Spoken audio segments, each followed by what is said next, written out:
అదే RTV app వార్తల్ని క్షణాల్లో చదివే అవకాశం ఉంటుంది. ఒక న్యూస్ పేపర్, ఒక టెలివిజన్ ఛానల్ మీ చేతుల్లో ఎప్పుడు ఉంటాయి. విజయనగరంలో గవర్నమెంట్ డిగ్రీ కాలేజ్ ఏర్పాటు చేసి 6 సంవత్సరాలు అవుతున్నా సరే ఇంతవరకు కూడా సొంత భవనాలు లేవంటూ ఈరోజు ఆ విద్యార్థులు అయితే రోడ్డును పడినటువంటి పరిస్థితులు కనిపిస్తున్నాయి. ఇదే క్రమంలోనే ఈరోజు జిల్లాలో ఉన్నటువంటి సంస్కృత కళాశాల వద్ద అయితే మాత్రం ఈరోజు నిరసన తెలుపుతున్న పరిస్థితి కనిపిస్తుంది. ఇదే క్రమంలో మనతో పాటు ఉన్నారు, వాళ్ళతో మాట్లాడి మరిన్ని వాళ్ళు తెలుసుకునే ప్రయత్నం అయితే చేద్దాం. చెప్పండి, ప్రధాన మీ డిమాండ్స్ ఏంటి చెప్పండి. నా పేరు రాజు, ఎస్ఎఫ్ఐ పట్టణ కార్యదర్శిని. 2018లో ఎస్ఎఫ్ఐ దీక్షల ఫలితంగా 2019లో నారా చంద్రబాబు నాయుడు సొంత భవనం అనేది నిర్మాణం చేయాలని శంకుస్థాపన చేశారు. 6 సంవత్సరాలు అవుతున్నాయి, ప్రభుత్వాలు మారుతున్నాయి, ఇంతవరకు సొంత భవనం లేపము చాలా సిగ్గుచేటు.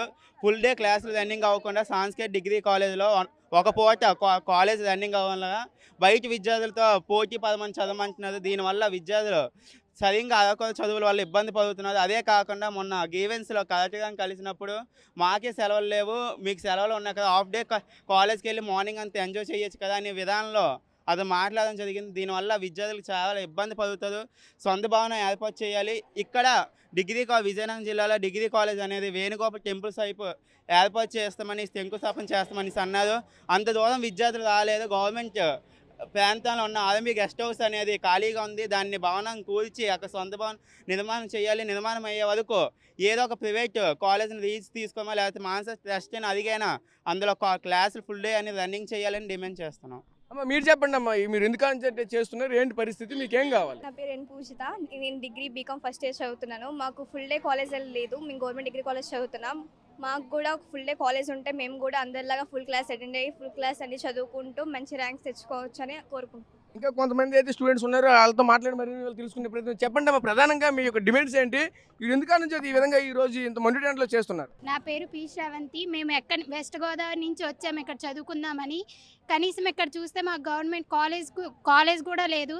మేము ఒక పూట చదవాల్సి వస్తుంది. బయట కాలేజ్ వాళ్ళతో మేము సమానంగా పోటీ పడలేము. ఇందువలన మాకు మంచి ఫ్యాకల్టీ అయితే ఉంది, కానీ మాకు మంచి మంచి ఆపర్చునిటీస్ అన్నీ ఉన్నాయి, కానీ దాన్ని ప్రూవ్ చేసుకోవడానికి మంచి ప్లాట్ఫామ్ అయితే లేదు మాకు. సో అందరూ కలిసి దీని గురించి కొంచెం ఆలోచిస్తే చాలా బాగుంటుందని అనుకుంటున్నాను. 2019లో ప్రభుత్వ డిగ్రీ కళాశాల అనేటువంటిది వచ్చినప్పటికీ కూడా ఇప్పుడు 2024 సుమారు 6 సంవత్సరాలు అవుతుందన్నమాట. నేనైతే ఒకటే అడగదలుచుకున్నాను, మామూలుగా పేదవాళ్ళకైతే చదువు ఆస్తానమాట.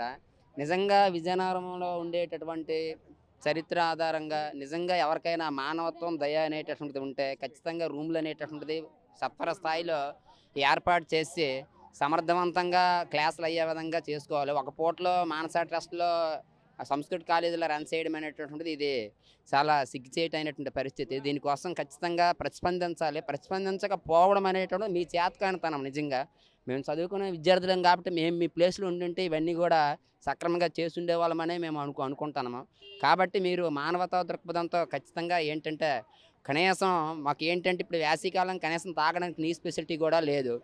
ఫ్యాకల్టీ అందుబాటులో ఉన్నప్పటికీ కూడా మేము సమర్థవంతంగా చదవకపోవడానికి సరైనటువంటి ఫ్యాకల్టీ నెంబర్స్ ఉన్నప్పటికీ కూడా మేము ఒక క్లాసులు అవడం వల్ల చాలా కోల్పోవాల్సి వస్తుంది. ముఖ్యంగా ఇది భవిష్యత్ తరాల మీద కూడా పడుతూ ఉంటుంది. కాబట్టి మండుటెంలో మేము డిమాండ్ చేస్తామంటే కనీసము దీని మీద కనీసం రాష్ట్ర విద్యాశాఖ మంత్రి అయినటువంటి లోకేష్ గారైనా స్పందించాలి, లేదా లోకల్లో ఉన్నటువంటి లోకల్ ఎమ్మెల్యే గారైనా స్పందించాలి, ఎంపీ గారైనా స్పందించాలి, లేదా లోకల్ కలెక్టర్ అయినా, డిఈఓ గారైనా, లేదంటే లోకల్గా ఉండేటటువంటి ఎస్పీ గారైనా ప్రతి ఒక్కరు కూడా మానవతా దృక్పథంతో ప్రభుత్వ చదువు అంటే హేళన కాదు, ప్రభుత్వ చదువు అంటే ఒక ఆస్తి, ఆ హక్కు ప్రతి ఒక్కరికి ఉంటుంది.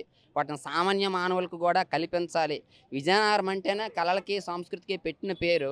అటువంటి విజయనగరం అనేటువంటి టౌన్లో ఎంతో పేదరికంతో బాధపడుతూ ఒక పూట పస్తుంటూ కూడా చదువుకోవాల్సిన పరిస్థితి ఇప్పుడు. అయినప్పటికీ కూడా దాన్ని సద్వినియోగం చేసే పరిస్థితుల్లో ప్రభుత్వం ఎందుకు స్పందించట్లేదు అనేది మాకు అర్థం అవ్వట్లేదు.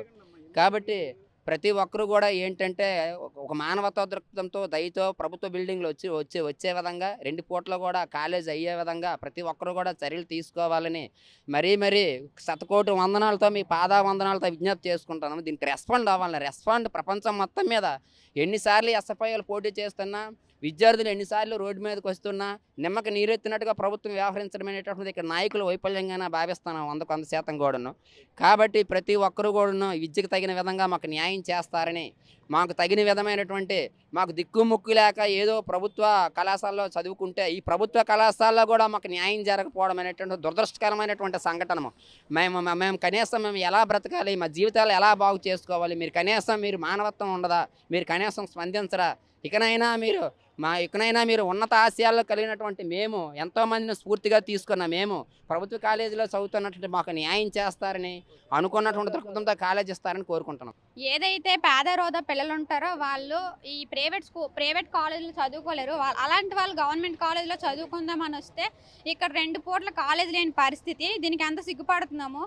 ఇప్పుడు అన్ని కాలేజీ వాళ్ళతో మేము పోటీ పడాలంటే అది అలాగా 2 పూటలు చదువు లేనప్పుడు మేము ఏ కాలేజీలతో పోటీ పడగలము. అదే మాకు 2 పూట్ల కాలేజీలు కానీ ఉంటే మేము కూడా చదువుకొని మంచి ర్యాంకుల్లో మంచి ఉద్యోగాలు తెచ్చుకోగలుగుతాము. సో ఇప్పుడు ఏంటంటే మాకు 2 పూట్ల కాలేజ్ పెట్టాలి, మాకు సొంత భవనం కావాలని చెప్పి మేము కోరుకుంటున్నాము. Okay, right. చూసాం కదా, ప్రధానంగా ఒకటే డిమాండ్ చేస్తున్న పరిస్థితి కనిపిస్తుంది. ఏదైతే గత 6 సంవత్సరాలుగా అయితే మాత్రం ఈ రోజు ఇంతవరకు కూడా కాలేజ్ సొంత భవనం లేకపోవడం, సొంత గ్రౌండ్ అంటూ లేకపోవడం అనేది చాలా అవమానకరమైన విషయం కూడా ఈరోజు చెప్పుకొస్తున్న పరిస్థితి కనిపిస్తుంది. విద్యాలయ నగరం అయినటువంటి విజయనగరంలోనే ఎంత దౌర్భాగ్య పరిస్థితి ఉందని కూడా మరొక వైపు అయితే మాత్రం ఒకవైపు విద్యార్థి సంఘాలు అలాగే విద్యార్థులు కూడా ఆవేదన చెందుతున్న పరిస్థితులు కూడా మనకు కనిపిస్తున్నాయి. కెమెరా పర్సన్ నాయుడుతో రాజేష్, RTV విజయనగరం నుంచి. మరిన్ని వీడియోస్ కోసం ఛానల్ ని సబ్స్క్రైబ్ చేయండి. లేటెస్ట్ అప్డేట్స్ కోసం వాట్సాప్ ఛానల్ ని ఫాలో అవ్వండి. ఆ లింక్ డిస్క్రిప్షన్ లో ఉంది.